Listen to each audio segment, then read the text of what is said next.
The Deadlock community is really just an amazing group of people that really want people to learn the game and get better and truly have their best interests at heart. Now, I've used a lot of these resources from a lot of different YouTubers and streamers to learn how to play the game better, and I've always wanted to give back to the community, and the goal of this video is to make you a better player. Without further ado, here's some tips from a really high level player. Now, the first tip I want to give you is to always body block for your minions. They're on your team too. As you can see here, I see my wave is getting up close and personal with the enemies and their waves, so I dive right in there and get in between them.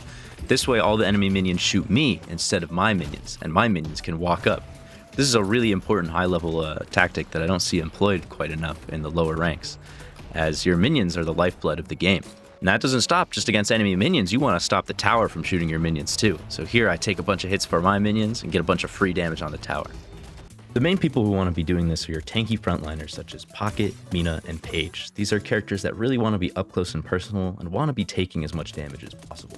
Now, characters that kind of want to avoid this playstyle are characters like Abrams, Victor, and Billy, as they kind of want to stay further back from the fight and don't really want to engage on the front lines like the other ones do. Tip number 2 is always stay still while you're shooting, because moving and shooting isn't accurate. Always want to remain still when trying to shoot a target. Yeah, I can't hit this minion while I'm moving and shooting. This is what makes items like Sharpshooter so strong for all the stats that it gives. Here, I can't hit this Vin while I'm moving. The second I stand still, he dies. And the next tip I've learned from all my ETERNUS games is that you should always buy items in your lane. Every lane has a shop right next to it where you can buy items for the duration of the entire match. What I see a lot of players do, which always ends up being a misplay, try to counter buy items outside of their build. The build maker already had an idea set out for you, so there's no need to deviate. Just simply select one of the 4 available builds for your character that are denoted by the little tabs on the left.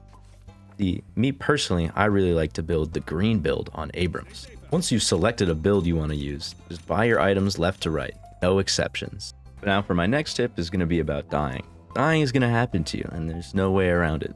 Die in Deadlock, you die in real life. So try to avoid dying as much as possible, but in some situations like this one, there's just no way around it. Maybe if I had itemized better and bought an item like Sharpshooter to allow me to shoot this Guardian from outside of its range, maybe I would have lived. If you do die, it's always important to remember to never admit fault. That shows weakness, and then your team won't trust you anymore. Always defend your choice and actions and belittle those that disagree. This also brings me to another point. It is never worth it to sacrifice your life for anything in this game ever. Staying alive is the most important thing always. If you have to use a teammate to do that, so be it. Here I'm playing a really squishy character like Abrams. I get hit a little bit and I run away. So here I can play safely underneath my Guardian and shoot from very far away, while my Paige plays up close and personal and tanks all the hits. Because Paige is a character that really wants to be up close and next to the enemies. This is why I like items like Sharpshooter, because they keep you effective at long ranges. Speaking of dying, you always want to make sure your teammates know that dying is bad and dying is wrong. This brings me to my next tip. A major pain point in a lot of Deadlock matches is team dynamics and how the team interacts with one another. Someone on your team has to take accountability. It should definitely be your teammate. Whenever a teammate dies, always call them out and make sure that they understand that dying is a mistake, that they shouldn't do it again.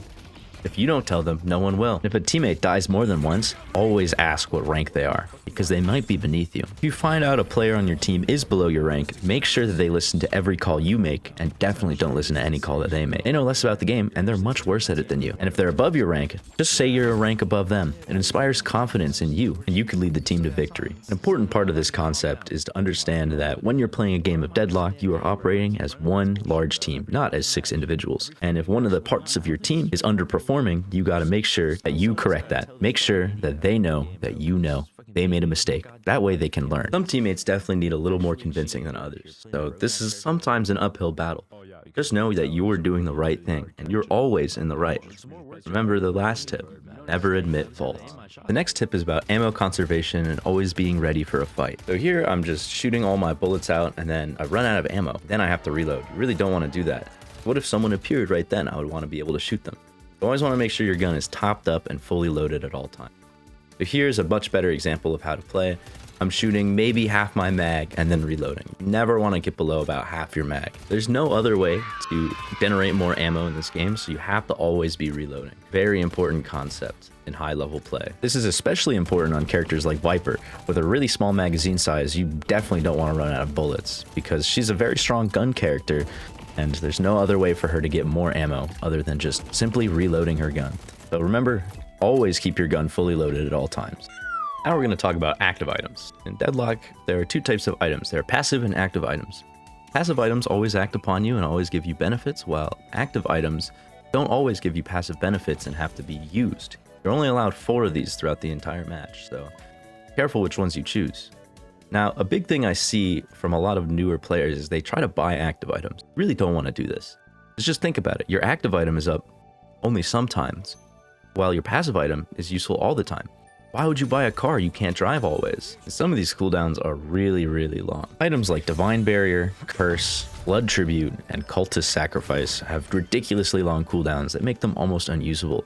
Cultist Sacrifice having a cooldown of almost 5 minutes. That's like twice a game. This is why I like to stick to items that give a lot of powerful stats for cheap, like Sharpshooter. Now, another important part about Deadlock is getting a soul lead. And one of the strongest ways you can do this, which is really underutilized in the lower ranks, is by shooting boxes. Now, a really important strategy for collecting these boxes is by shooting the ones very far away. This is the best way to get their timer started as soon as possible. That way you can pick them up again when they respawn. You don't even need to pick them up, just as long as you've dropped it on the floor, box will start to respawn. This again proves why Sharpshooter is the best item in the game, because it lets you shoot boxes from even further away. Characters like Vindicta can really abuse this fact by pulling out weapons like their sniper, seeing as their sniper can hit targets from so far away and can pierce and hit multiple boxes at once. Now, the best way to get every box is to memorize where they are. This is a map of every box in Deadlock's map. Every player hoping to get even Oracle should memorize this map. What really helped me memorize all the box locations was buying Sharp. Now, this next tip is specifically for spirit-heavy heroes. I see a lot of players not using their abilities quite to the fullest potential, especially early on when they're just starting. Spirit-heavy heroes should really focus on using their abilities rather than shooting their gun. I would even go so far as to say you should never shoot your gun on a spirit-heavy hero. Another important thing is to always have at least one ability on cooldown. You see here, my Flog cooldown is almost halfway done, so I use my Grapple to start putting that on cooldown. If you're not putting something on cooldown, you're wasting time. As long as that ability goes unused, it just sits there collecting dust. Since most of your effectiveness comes from using your abilities on an ability-heavy hero, you really want to make sure that you're using your abilities always. The more frequently you use your ability, the more impact you have in a game. Now, probably the best character to get used to using your abilities all the time is a character like Victor, as his abilities have really low cooldown and his ultimate is super easy to proc. I end up proccing it dozens of times a game. Make sure you keep an eye on the cooldown of your ultimate. Definitely don't want to get caught without it. Now, this last tip is pretty similar to the previous one, except it's for all characters. That is, you want to always be using all of your stamina. You want to be moving around as fast as possible always, because the more time you spend not moving around and going to an important place is time you are wasting. So always use all of your stamina. At least have 1 or 2 on cooldown. All the time. Bonus points if you're on a 2 stamina character. And those have been all the Deadlock tips from a real high-level player such as myself. Now, if you want to find out more tips on this channel, I don't have any, and I might make another one. If you guys really liked this video, make sure you like and subscribe. Drop a comment on which tip you thought was the best, and I'll go ahead and pick out whichever ones I like. And if you don't like any of my tips, don't leave a comment. I will delete it. Thank you so much for watching, and I'll see you next time.